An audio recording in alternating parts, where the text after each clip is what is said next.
కాజీపేట కేంద్రంగా నూతన రైల్వే డివిజన్ను తక్షణమే ఏర్పాటు చేయాలని కోరుతూ బీఆర్ఎస్ వర్కింగ్ ప్రెసిడెంట్ కేటీఆర్ కేంద్రానికి లేఖ రాశారు. ఈ లేఖను బీఆర్ఎస్ ఎంపీల బృందం కేంద్ర రైల్వే శాఖ మంత్రి అశ్విని వైష్ణవ్కు స్వయంగా అందజేశారు. కాజీపేట డివిజన్ ఏర్పాటుకు కేంద్ర మంత్రి సానుకూలంగా స్పందించారు. దక్షిణ మధ్య రైల్వేలో జరుగుతున్న అంతర్గత పునర్వ్యవస్థీకరణ, దక్షిణ తీర రైల్వే కార్యకలాపాల ప్రారంభం వల్ల సికింద్రాబాద్ డివిజన్పై పనిభారం విపరీతంగా పెరిగిందని కేటీఆర్ తన లేఖలో ఎత్తి చూపారు. కాళేశ్వరం ప్రాజెక్టుకు 1,00,000 కోట్ల వృధా అంటూ తప్పుడు లెక్కలతో అవాకులు చెవాకులు పేలే కళ్లులేని కబోదులకు మండు టెండల్లో సైతం గలగలా పారుతున్న కాళేశ్వరం జలాలే సజీవ సాక్ష్యమన్నారు మాజీ మంత్రి హరీష్ రావు. మల్లన్న సాగర్ నుంచి సిద్దిపేట, దుబ్బాక నియోజకవర్గాలకు కాలువల్లో ప్రవహిస్తున్న గోదావరి జలధారలే చెంపపెట్టని తెలిపారు. కాలువలో పారుతున్న నీటి ఫోటోను సోషల్ మీడియాలో పోస్ట్ చేశారు హరీష్ రావు. అసెంబ్లీ సాక్షిగా కాంగ్రెస్ సభ్యులు అసభ్యంగా మాట్లాడారని మండిపడ్డారు. బీఆర్ఎస్ ఎమ్మెల్యేలు సంజయ్, పాడి కౌశిక్ రెడ్డి, మంత్రులు ఏ ఒక్కరైనా సబ్జెక్టు మాట్లాడారా అని ప్రశ్నించారు. హామీలపై ప్రశ్నిస్తే మమ్మల్ని టార్గెట్ చేస్తారా అని నిలదీశారు. వాళ్లు అసభ్యంగా మాట్లాడి బీఆర్ఎస్ ఎమ్మెల్యేల మీద ఎథిక్స్ కమిటీ వేశారని విరుచుకుపడ్డారు. కాంగ్రెస్ నాయకులకు ఎథిక్స్ కమిటీ వర్తించదా అని ఆగ్రహం వ్యక్తం చేశారు. ఎవరెన్ని ఇబ్బందులు పెట్టినా ప్రజల కోసం, ప్రజల పక్షాన పోరాడుతూనే ఉంటామని హెచ్చరించారు. మంత్రులు, ఎమ్మెల్యేలు, విప్లు సభలో మాట్లాడిన తీరు చూస్తుంటే దయ్యాలు వేదాలు వల్లించినట్లుగా ఉందని మండిపడ్డారు చిరుమర్తి లింగయ్య. సభలో అడిగిన ప్రశ్నలకు సమాధానం చెప్పకుండా దాటవేసే ప్రయత్నం చేశారన్నారు. ఎదురుదాడి చేయటం, అధికారం ఉందన్న అహంకారంతో దౌర్జన్యంగా మాట్లాడారు తప్ప ప్రజలకు ఇచ్చిన ఏ ఒక్క హామీ ఇప్పటి వరకు అమలు చేయలేదని దుయ్యబట్టారు. కాంగ్రెస్ బుల్డోజర్ రాజకీయాలను తెలంగాణ సమాజం గమనిస్తోందని, కావాలనే కౌశిక్ రెడ్డి భుజాలపై గన్ ఎక్కుపెట్టారని విరుచుకుపడ్డారు.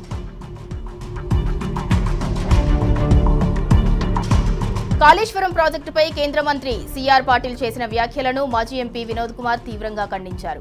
తెలంగాణలో ఇరిగేషన్ ప్రాజెక్టుల ద్వారా రెండింతల వ్యవసాయం పెరిగిందని చెబుతూనే కాళేశ్వరం ప్రాజెక్టు కట్టడం ద్వారా 1,00,000 కోట్లు నీళ్లలో కలిసిపోయాయని మాట్లాడటం విడ్డూరంగా ఉందన్నారు. ఒక బాధ్యత గల కేంద్ర మంత్రి అలా మాట్లాడొచ్చా అని ప్రశ్నించారు. సీఆర్ పాటిల్ వ్యాఖ్యలపై బీఆర్ఎస్ ఎంపీలు లేఖలు రాశారని, వెంటనే తన వ్యాఖ్యలపై సీఆర్ పాటిల్ సమాధానం చెప్పాలని డిమాండ్ చేశారు. ఎన్నికల సమయంలో తులం బంగారం ఇస్తామని హామీ ఇచ్చిన కాంగ్రెస్ పార్టీ అధికారంలోకి వచ్చిన తర్వాత మోసం చేసిందని మండిపడ్డారు మాజీ మంత్రి తలసాని శ్రీనివాస్ యాదవ్. సికింద్రాబాద్ తహసీల్దార్ కార్యాలయంలో కళ్యాణ లక్ష్మి, షాదీ ముబారక్ లబ్ధిదారులకు చెక్కులు పంపిణీ చేశారు. 2 ఏళ్లు దాటినా నేటి వరకు ఒక్కరికి కూడా ప్రభుత్వం తులం బంగారం ఇవ్వలేదని, ఎన్నికల్లో లబ్ధి పొందటానికే అలవికాని హామీలు ఇచ్చారని తలసాని చెప్పుకొచ్చారు.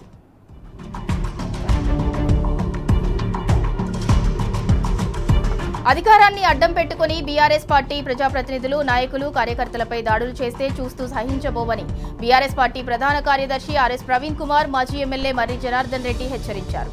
నాగర్ కర్నూలు జిల్లా అచ్చంపేట నియోజకవర్గంలో కాంగ్రెస్ నాయకుల దాడికి గురైన జినుకుంట అంకిరోనిపల్లి సర్పంచ్లు రంగినేని పుష్పలత, ప్రేమ్ కుమార్, కొర్ర కమల సతీష్ కుమార్లను ప్రవీణ్ కుమార్, జనార్దన రెడ్డి పరామర్శించారు. ఈ సందర్భంగా హాజీపూర్ గ్రామానికి చెందిన పలువురు కాంగ్రెస్ నాయకులు, కార్యకర్తలు బీఆర్ఎస్ పార్టీలో చేరారు. మరి జనార్దన్ రెడ్డి, ఆర్ఎస్ ప్రవీణ్ కుమార్ వారికి గులాబీ కండువాలు కప్పి పార్టీలోకి ఆహ్వానించారు. ప్రజలు కొట్లాడి తెచ్చుకున్న తెలంగాణను కాంగ్రెస్ పార్టీ ఆర్ఆర్ ట్యాక్స్ పేరుతో ఆగం చేస్తుందన్నారు కేంద్ర మంత్రి కిషన్ రెడ్డి. లోక్సభ వేదికగా కాంగ్రెస్ పాలనపై నిప్పులు చెరిగారు. ఎప్పటిలాగే కాంగ్రెస్ తన దోపిడీని కొనసాగిస్తోందన్నారు. ఏ లక్ష్యం కోసమైతే తెలంగాణ ప్రజలు రాష్ట్రాన్ని తెచ్చుకున్నారో ఆ టార్గెట్ పూర్తి కావట్లేదన్నారు. ధనిక తెలంగాణను కాంగ్రెస్ అప్పుల రాష్ట్రంగా మార్చేసిందని ఆగ్రహం వ్యక్తం చేశారు. హనుమాన్ దీక్షకు సిద్దిపేట పెట్టింది పేరన్నారు మాజీ మంత్రి హరీష్ రావు. హనుమత్ దీక్షా పీఠం అధిపతి దుర్గాప్రసాద్ స్వామి చేపట్టిన హనుమత్ సందేశ్ యాత్రను ప్రారంభించారు హరీష్ రావు. ధార్మిక కార్యక్రమం ఏదైనా సిద్దిపేట ముందుంటుందన్నారు. సిద్దిపేటలో హనుమాన్ తెప్పోత్సవం జరుపుకోవటం ఎంతో ఆశీర్వాదంగా భావిస్తున్నామని తెలిపారు. పాలనాపరమైన సమావేశం జరుగుతున్న సమయంలో నమోదు చేయాల్సిన మినిట్స్ బుక్ తర్వాత రాయటం ఏంటని స్పీకర్ పోడియం వద్ద బీఆర్ఎస్ కౌన్సిలర్లు ఆందోళన వ్యక్తం చేశారు. మున్సిపల్ కార్యాలయం ఎదుట బైఠాయించి నిరసన తెలిపారు. వేములవాడ మున్సిపల్ కార్యాలయంలో బడ్జెట్ సమావేశాన్ని నిర్వహించారు. అవగాహన లేకుండా మున్సిపల్ కౌన్సిల్ సమావేశాన్ని నిర్వహిస్తున్నారని మండిపడ్డారు. అధికార పార్టీకి మున్సిపల్ కమిషనర్ తొత్తుగా వ్యవహరిస్తున్నారని ఆగ్రహం వ్యక్తం చేశారు.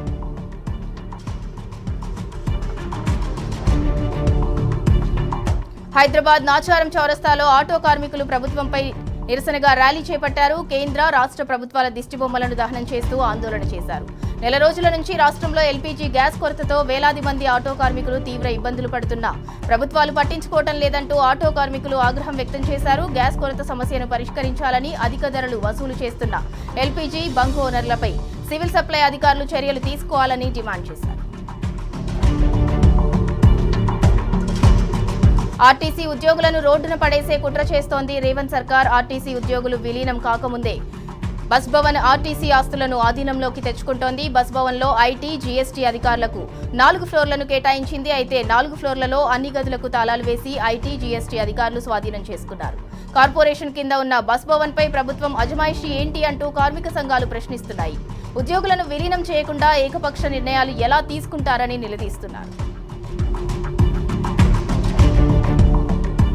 భద్రాద్రి కొత్తగూడెం జిల్లా ఆదివాసీలు సాగు చేస్తున్న పోడు భూములకు రాష్ట్ర ప్రభుత్వం పట్టాలు ఇవ్వాలని జిల్లా సిపిఐఎంఎల్ న్యూ డెమోక్రసీ కార్యదర్శి కందగట్ల సురేందర్ డిమాండ్ చేశారు. పెసా అటవీ హక్కుల చట్టాన్ని అమలు చేయాలని కోరుతూ ఈ నెల 15న కొత్తగూడెం వ్యవసాయ మార్కెట్ యార్డ్ నుంచి భారీ ర్యాలీ నిర్వహిస్తామని ప్రకటించారు. ర్యాలీ అనంతరం కొత్తగూడెం క్లబ్లో సదస్సు నిర్వహించనున్నట్లు తెలిపారు. కేంద్ర రాష్ట్ర ప్రభుత్వాలు ఆదివాసీలను మోసం చేశాయని తెలిపారు. జగిత్యాల జిల్లాలో మొక్కజొన్న రైతులు ధర్నాకు దిగారు. మొక్కజొన్న పంటకు కొనుగోలు కేంద్రాలను ఏర్పాటు చేయాలంటూ మల్లాపూర్ మండల కేంద్రంలో రాస్తారోకో నిర్వహించి రేవంత్ ప్రభుత్వంపై నిరసన తెలిపారు.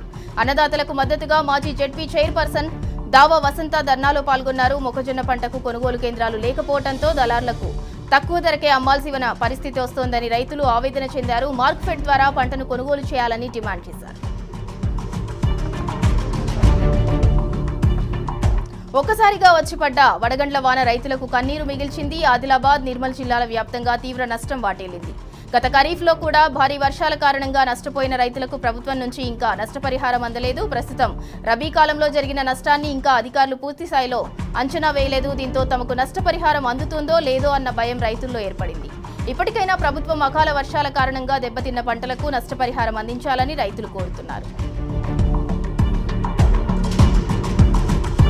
అకాల వర్షంతో నష్టపోయిన రైతులను ప్రభుత్వం ఆదుకోవాలని మంచిర్యాల మాజీ ఎమ్మెల్యే దివాకర్ రావు అన్నారు. మంచిర్యాల జిల్లా దండేపల్లి మండలంలోని నెల్కి, వెంకటాపూర్, కొండాపూర్, ధర్మారావుపేట, నాగసముద్రం గ్రామాలలో నేలకొరిగిన పంటలను ఆయన పరిశీలించారు. నష్టపోయిన రైతులకు ప్రభుత్వం వెంటనే 50,000 రూపాయల చొప్పున పరిహారం అందించాలని డిమాండ్ చేశారు. విద్యుత్ అధికారుల నిర్లక్ష్యానికి ఓ రైతు తీవ్రంగా నష్టపోయారు. విద్యుత్ తీగల రాపిడికి అగ్గిరాసుకుని పామాయిల్ పంట దగ్ధమైన సంఘటన వనపర్తి జిల్లా అమరచింతలో చోటు చేసుకుంది. రైతు విజయ్ కుమార్ 2 ఎకరాల్లో పామాయిల్ పంట వేశారు. అతని పొలం మధ్యలోంచి కరెంటు వైర్లు పోవడంతో చిన్న గాలి వీచిన వైర్ల నుంచి అగ్గిరవ్వలు ఎగిసిపడుతున్నాయి. దీంతో పామాయిల్ పంట దగ్ధమైంది. విద్యుత్ అధికారుల నిర్లక్ష్యంపై పోలీసులకు ఫిర్యాదు చేశారు. అయినా ఫలితం లేకుండా పోయింది. ఈ విషయంపై ప్రభుత్వం స్పందించి నష్టపరిహారం ఇవ్వాలని రైతు విజయ్ కుమార్ డిమాండ్ చేస్తున్నారు.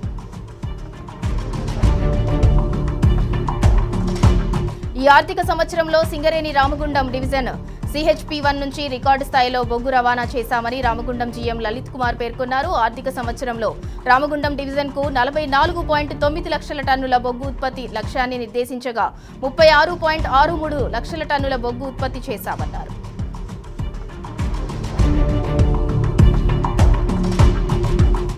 చికెన్ విక్రయాల్లో మార్జిన్ పెంచాలని కోరుతూ షాపు యజమానులు ఆందోళనకు దిగారు. చికెన్ షాపులను స్వచ్ఛందంగా బంద్ చేసి రిటైల్ చికెన్ షాప్ అసోసియేషన్ ఆధ్వర్యంలో ఇందిరా పార్క్ వద్ద ధర్నాకు దిగారు. మార్జిన్ ఇవ్వని పౌల్ట్రీ కంపెనీల దౌర్జన్యాన్ని ఖండిస్తూ నిరసన తెలిపారు. కమిషన్ రేట్లు పెంచే వరకు నిరవధిక సమ్మె కొనసాగిస్తామని హెచ్చరిస్తున్నారు. ప్రభుత్వం జోక్యం చేసుకుని కిలో చికెన్ కు మార్జిన్ పెంచాలని డిమాండ్ చేస్తున్నారు. రాజన్న సిరిసిల్ల జిల్లా వేములవాడలో చికెన్ సెంటర్లు మూతపడ్డాయి. ప్రస్తుతం పెరిగిన ఖర్చుల కారణంగా వ్యాపారం నిర్వహించడం కష్టంగా మారిందని చికెన్ దుకాణాల యజమానులు ఆవేదన వ్యక్తం చేశారు.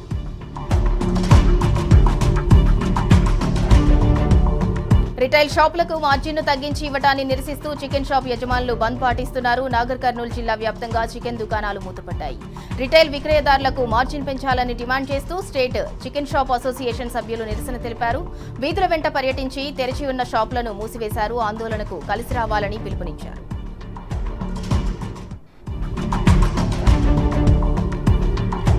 పెంచిన వంట గ్యాస్ సీఎన్జీ ధరలను వెంటనే తగ్గించాలని సిఐటియు వరంగల్ జిల్లా నేత బషీర్ డిమాండ్ చేశారు. పోచమ్మ మైదాన్ జంక్షన్లో ఆందోళన చేపట్టారు. గల్ఫ్ యుద్ధం కారణంగా దేశవ్యాప్తంగా గ్యాస్ కొరత ఏర్పడటంతో ప్రజలు తీవ్ర ఇబ్బందులు ఎదుర్కొంటున్నారని ఆవేదన వ్యక్తం చేశారు. వెంటనే వంట గ్యాస్ సీఎన్జీపై పెంచిన ధరలను తగ్గించాలని బషీర్ డిమాండ్ చేశారు.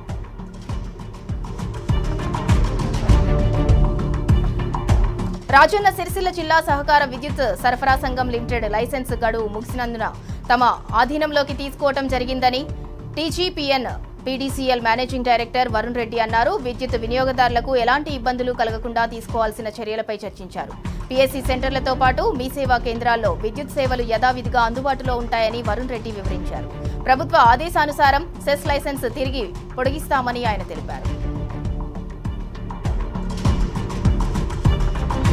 జగిత్యాల జిల్లాలో ఏర్పాటు కావాల్సిన కేంద్రీయ విద్యాలయానికి రాజకీయ రంగు పులుముకుంది. దీంతో కేంద్రీయ విద్యాలయ చదువులు అందని ద్రాక్ష అన్న చందంగా మారింది.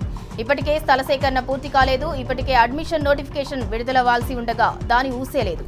కేంద్రీయ విద్యాలయ ఏర్పాటులో నేతల పొట్లాటపై బీఆర్ఎస్ తీవ్ర స్థాయిలో మండిపడింది. తక్షణమే స్థల సేకరణ చేసి కేంద్రీయ విద్యాలయాన్ని ఏర్పాటు చేయాలని బీఆర్ఎస్ డిమాండ్ చేస్తోంది. తెలంగాణలో మీ సేవా సర్వీస్ ఛార్జీలు భారీగా పెరిగాయి. ఏ కేటగిరీ సర్వీసులకు 62 రూపాయలు, బి కేటగిరీ సర్వీసులకు 80 రూపాయలు వసూలు చేయాలని ఆదేశాలొచ్చాయి. గతంలో కనీస ఛార్జీలు 35 రూపాయలు ఉంటే ప్రస్తుతం 62 రూపాయలకు చేరింది. దాంతో మీ సేవా సర్వీసులను వాడుకుంటున్న ప్రజలపై భారం పడనుంది. ఈ పెరిగిన ఛార్జీలు నేటి నుంచి అమల్లోకి రానున్నాయి. ఒంటరి మహిళలను లక్ష్యంగా చేసుకుని చైన్ స్నాచింగ్ కు పాల్పడుతున్న అంతర్రాష్ట్ర దొంగల ముఠాను వరంగల్ కమిషనరేట్ పోలీసులు అరెస్ట్ చేశారు. నిందితుల నుంచి 15,20,000 రూపాయల విలువగల 95 గ్రాముల బంగారు ఆభరణాలతో పాటు ఒక ద్విచక్ర వాహనం, 2 సెల్ ఫోన్లను స్వాధీనం చేసుకున్నారు. దీంతో పాటు తాళం వేసి ఉన్న ఇళ్లలో చొరబడి దొంగతనాలకు పాల్పడుతున్న 2 దొంగలను వరంగల్ పోలీసులు పట్టుకున్నారు. నిందితుల నుంచి 10 లక్షల రూపాయల విలువగల 35 గ్రాముల బంగారం ఆభరణాలు, 2 లక్షల నగదు, టీవీలు, ల్యాప్టాప్లు, కెమెరాలు, మొబైల్ ఫోన్లు, వాచ్లు, ఇతర ఎలక్ట్రానిక్ వస్తువులను స్వాధీనం చేసుకున్నామని వరంగల్ సిపి సన్ప్రీత్ సింగ్ తెలిపారు. కేటిదొట్టి మండలం కొండాపూర్ గ్రామానికి చెందిన కృష్ణ అనే వ్యక్తి చిరునామాతో అతని ఫోటో కాకుండా మరో వ్యక్తి ఫోటోతో వాహనాన్ని రిజిస్ట్రేషన్ చేసిన ఘటన గద్వాల ఆర్టీఓ కార్యాలయంలో జరిగింది. బాధితుడు కృష్ణ దీనిపై కలెక్టర్కు ఫిర్యాదు చేయడంతో బాగోతం బయటపడింది. కలెక్టర్ ఆదేశాలతో ఆర్టీఓ విచారించి తప్పు జరిగిందని గుర్తించారు. దీనిపై పూర్తి స్థాయిలో విచారించి చర్యలు తీసుకుంటామని ఆర్టీఓ వెంకటేశ్వరరావు తెలిపారు. యాదాద్రి భువనగిరి జిల్లా మోత్కూరు పీఏసీఎస్ సహకార సంఘం బ్యాంకులో ఉద్యోగులు రెచ్చిపోయారు. బ్యాంకులోని చైర్మన్ ఛాంబర్లోనే మద్యం తాగుతూ దర్శనమిచ్చారు. లోన్ ప్రాసెస్ పనిచేస్తున్న సిబ్బంది లంచాలు తీసుకుంటూ దళారులకు అక్రమంగా గోల్డ్ లోన్, అగ్రికల్చర్ లోన్ ఇస్తున్నారని మండిపడుతున్నారు రైతులు. ప్రైవేటు వడ్డీ వ్యాపారులు దళారులతో కలిసి బ్యాంక్ సిబ్బంది మందు పార్టీ చేసుకుంటున్న దృశ్యాలు వైరల్ అవుతున్నాయి. ఉద్యోగుల నిర్వాహకంపై చర్యలు తీసుకోవాలని డిమాండ్ చేస్తున్నారు. కొమరం భీం ఆసిఫాబాద్ జిల్లా పెద్దవాగు నుంచి అనుమతి లేకుండా ఇసుక తరలిస్తున్న ట్రాక్టర్లను జిల్లా కలెక్టర్ కె హరిత పట్టుకున్నారు. జిల్లాలో ఇసుక అక్రమంగా రవాణా చేస్తే కఠిన చర్యలు తీసుకోవాలని అధికారులను ఆదేశించారు.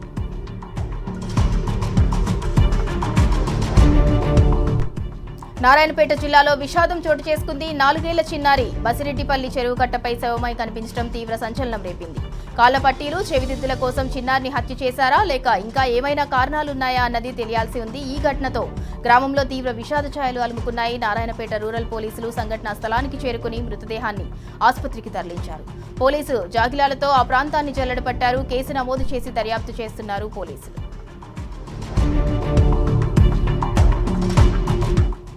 వేములవాడ రాజన్న ఆలయ గోశాల సిబ్బంది నిర్లక్ష్యం మరోసారి బయటపడింది. ప్రసిద్ధ పుణ్యక్షేత్రమైన వేములవాడ రాజన్న ఆలయానికి భక్తులు సమర్పించిన కోడెలను తిప్పాపురం గోశాలకు తరలిస్తుంటారు. ట్రాక్టర్ సిబ్బంది నిర్లక్ష్యం కారణంగా కోడెలు కింద పడి గాయాల పాలయ్యాయి. భక్తులు సమర్పించిన కోడెల పట్ల ఇలా నిర్లక్ష్యంగా వ్యవహరించడంపై ఆగ్రహం వ్యక్తం చేస్తున్నారు. ఈ ఘటనకు కారణమైన బాధ్యులపై చర్యలు తీసుకోవాలని ప్రజలు డిమాండ్ చేస్తున్నారు.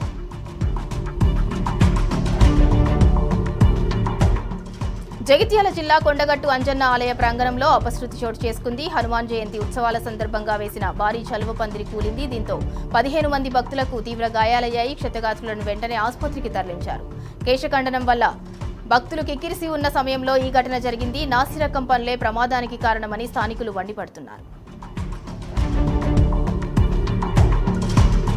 నల్లమల అడవిలో కొలువైన సలేశ్వరం లింగమయ్య జాతర ప్రారంభమైంది. నేటి నుంచి 3 రోజుల పాటు కొనసాగనున్న సలేశ్వరం జాతరకు అధికారులు అన్ని ఏర్పాట్లు చేశారు. సలేశ్వరంలో కొలువైన లింగమయ్య స్వామి దర్శనం కోసం భక్తులు అధిక సంఖ్యలో తరలివస్తున్నారు.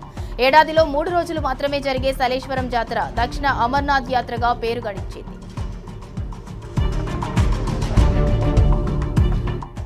నాగర్ కర్నూలు జిల్లాలో అత్యంత వైభవంగా జరుగుతున్న సలేశ్వరం జాతరలో విషాదం చోటు చేసుకుంది. సలేశ్వరం జాతర బందోబస్తులో ఉన్న హోంగార్డ్ బయన్న ఆత్మహత్యకు పాల్పడ్డారు. కొల్లాపూర్ మండలం నార్లాపూర్ చెంచుగూడెంకు చెందిన బయన్న కోడేరు పోలీస్ స్టేషన్లో హోంగార్డ్గా విధులు నిర్వహిస్తున్నారు. గమనించిన తోటి పోలీసులు బయన్నను అచ్చంపేట ప్రభుత్వ ఆసుపత్రికి తరలించగా చికిత్స పొందుతూ మృతి చెందారు. మృతదేహాన్ని నాగర్ కర్నూలు ప్రభుత్వ ఆసుపత్రికి తరలించారు. బయన్న భార్య కూడా 3 సంవత్సరాల క్రితం ఉరివేసుకుని ఆత్మహత్యకు పాల్పడింది. తల్లిదండ్రుల మృతితో వారి కూతురు కుమారుడు ఒంటరివారయ్యారు.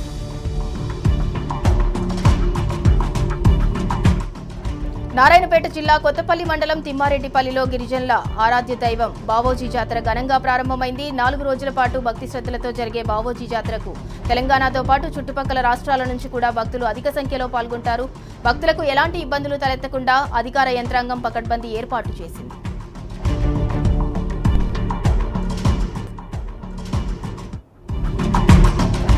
పశ్చిమాసియా ఉద్రిక్తతల నేపథ్యంలో భారత్లో నెలకొన్న పరిస్థితులు, ప్రజల ఇబ్బందులు తదితర అంశాలపై కేంద్రం దృష్టి పెట్టింది. ప్రధాని మోదీ అధ్యక్షతన ఢిల్లీలో కేంద్రం భద్రతా వ్యవహారాల కమిటీ సమావేశమైంది. గత వారం రోజుల్లో సీసీఎస్ సమావేశం కావడం ఇది 3వసారి.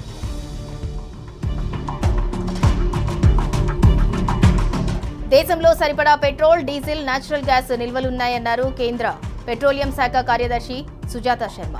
పీఎన్జీ కనెక్షన్లను విస్తరించడానికి భారత ప్రభుత్వం అనేక చర్యలు చేపట్టిందన్నారు. కేంద్రం తీసుకున్న చర్యలతో ఒక మార్చి నెలలోనే 3,25,000 కనెక్షన్లకు గ్యాస్ సరఫరా చేశామన్నారు. పశ్చిమాసియాలో ఉద్రిక్తతలున్న దేశీయ వినియోగదారులకు ఎల్పీజీ సిలిండర్ల ధరలో ఎటువంటి పెరుగుదల లేదన్నారు. అంతర్జాతీయంగా క్రూడాయిల్ ధర $100 దాటినా పెట్రోల్, డీజిల్ ధరల్లో ఎటువంటి మార్పు లేకుండా చర్యలు తీసుకున్నామని చెప్పారు. చండీగఢ్లోని భారతీయ జనతా పార్టీ కార్యాలయం వద్ద బాంబు పేలుడు సంభవించింది. కార్యాలయం ముందు నిలిపి ఉంచిన వాహనాల వద్ద ఈ పేలుడు సంభవించింది. వెంటనే రంగంలోకి దిగిన పోలీసులు పెద్ద ఎత్తున తనిఖీలు నిర్వహించారు. బాంబు స్క్వాడ్, డాగ్ స్క్వాడ్లను రంగంలోకి దింపి అణువణువు గాలిస్తున్నారు.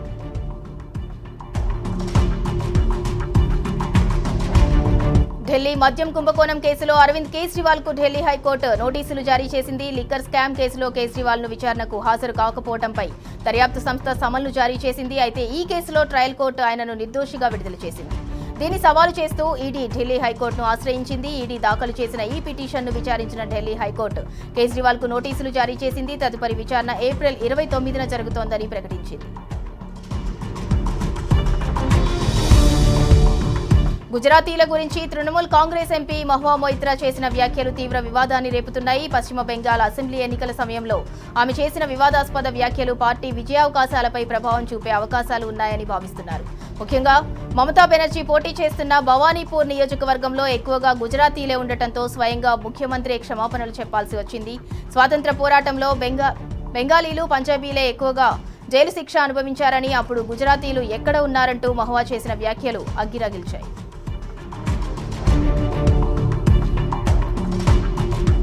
ఓటర్ల జాబితా నుంచి తమ పేర్లను తొలగించాలంటూ పశ్చిమ బెంగాల్లోని బరూన్హట్, రామేశ్వర్పూర్ గ్రామస్తులు పెద్ద ఎత్తున ఆందోళన చేపట్టారు. హస్నాబాద్, లెబుకార్ రహదారిని దిగ్బంధించి ఎన్నికల సంఘానికి వ్యతిరేకంగా నిరసనలు చేపట్టారు. అసెంబ్లీ ఎన్నికల్లో తమకు ఓటు వేసే అవకాశాన్ని కల్పించాలని డిమాండ్ చేశారు. ఇలాగే మరికొన్ని గ్రామాల్లో కూడా ఆందోళనలు కొనసాగుతున్నాయి.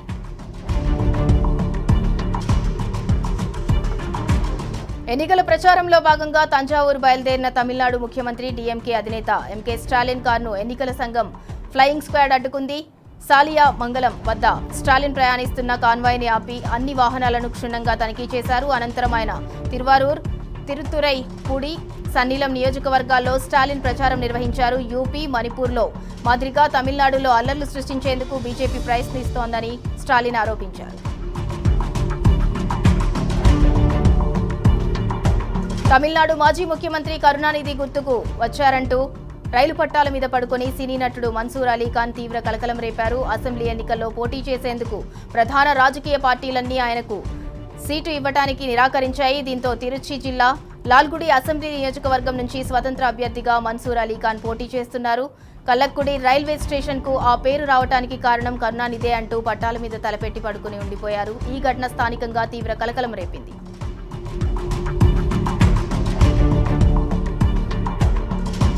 మలయాళ డైరెక్టర్, ప్రొడ్యూసర్ రంజిత్ బాలకృష్ణన్ను కేరళ పోలీసులు అరెస్ట్ చేశారు. లైంగిక ఆరోపణల కేసులో ఆయన్ను అదుపులోకి తీసుకున్నారు. ఓ నటి ఫిర్యాదు మేరకు ఇడుక్కిలో అరెస్ట్ చేసి కొచ్చి పోలీసులకు అప్పగించారు.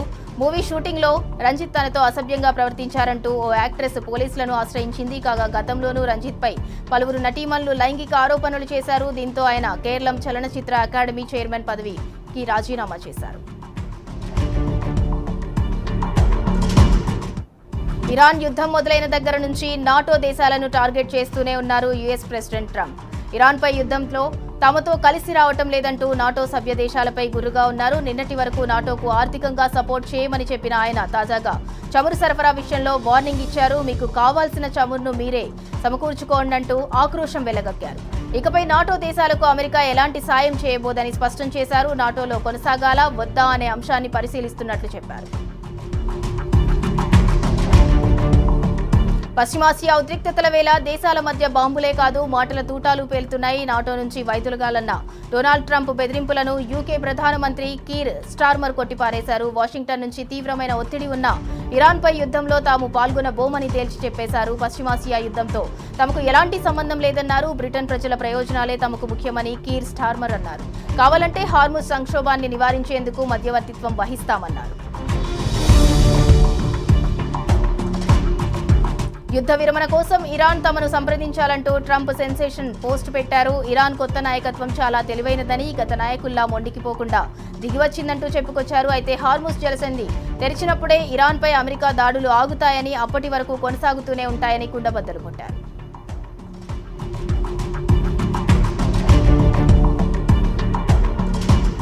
కంపెనీ పునర్వ్యవస్థీకరణలో భాగంగా ఆరకిల్ సంస్థ ఒక్క రోజులోనే 30,000 మంది ఉద్యోగులను ఇంటికి పంపించేసింది. ప్రపంచవ్యాప్తంగా ఆ సంస్థలో 162,000 మంది పనిచేస్తుండగా వారిలో 30,000 మందిని ఉద్యోగాల నుంచి తొలగించింది. వారిలో 12,000 మంది భారతీయులున్నారు. ఇది మొదటి విడత మాత్రమేనని, ఇంకా 2-3 విడతల్లో తొలగింపు కార్యక్రమం ఉంటుందన్న ప్రచారం ఉద్యోగుల్లో గుబులు రేపుతోంది.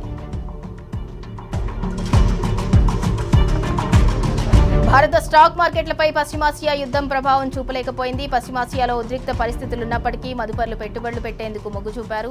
ఫలితంగా సెన్సెక్స్ 1187 పాయింట్లు పెరిగి 73,134 వద్ద స్థిరపడింది. ఇక నిఫ్టీ 348 పాయింట్ల లాభంతో 22,769 వద్ద ముగిసింది. డాలర్తో పోలిస్తే రూపాయి విలువ 93.31గా ఉంది. అంతర్జాతీయ బ్రెంట్ బ్యారెల్ క్రూడ్ ఆయిల్ ధర $104 పలుకుతోంది. బంగారం ధరలు మళ్లీ అంటుకున్నాయి. పైకి ఎగబాకుతున్నాయి. వెండి ధరలు తగ్గినట్లే తగ్గి మళ్లీ రాజుకున్నాయి. హైదరాబాద్ మార్కెట్లో 10 గ్రాముల 22 క్యారెట్ల బంగారం ధర $1,800 మేర పెరిగి, అలాగే 10 గ్రాముల 24 క్యారెట్ల గోల్డ్ ధర 1,970 మేర పెరుగుదలను నమోదు చేసుకుంది. ఇక వెండి కిలోకి $5,000 పెరిగి $2,55,000 దగ్గర ట్రేడ్ అవుతోంది.